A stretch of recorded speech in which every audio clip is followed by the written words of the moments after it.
we've been talking a lot about the fiscal cliff. What impact is it having on U.S. manufacturers? Well, that's in today's Politics and Money segment.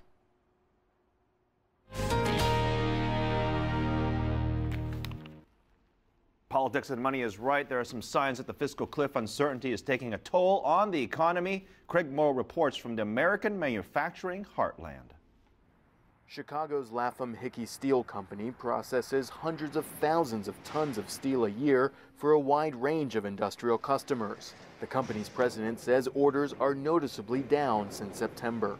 Is it part of the fiscal cliff? Is it? I don't know. I'm not smart enough to tell you that. Certainly not having reasonable understanding of what the taxes are going to be in 2013 or what the government programs that they're running are going to be in 2013, I'm sure affects parts of the economy. As politicians try to prevent the year-end automatic tax hikes and spending cuts known as the fiscal cliff, various data are signaling a broad slowdown across the American manufacturing sector. Hickey doesn't believe that going over the fiscal cliff would cause significant immediate damage to the economy, but the underlying issue is a major problem for him. At some points, and I say, you know, does going over the fiscal cliff get the people in Washington truly focused on the problems we have, which is a huge imbalance between spending and taxes?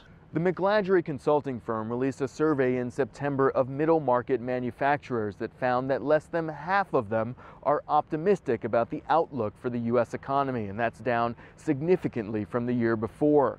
The same survey found that nearly 3/4 of those manufacturers feel that the expiration of the Bush-era tax cuts will harm their business in some way. Manufacturing has buoyed the economy's meager growth over the past couple of years, but the sector could be losing momentum.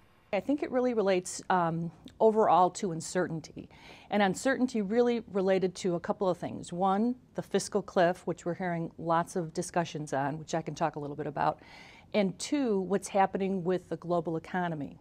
American manufacturers rely heavily on export markets, so even if Washington gets its finances in order, that may not be enough for the country's manufacturers to avoid a possible slump. Craig Mauro, CCTV, Chicago.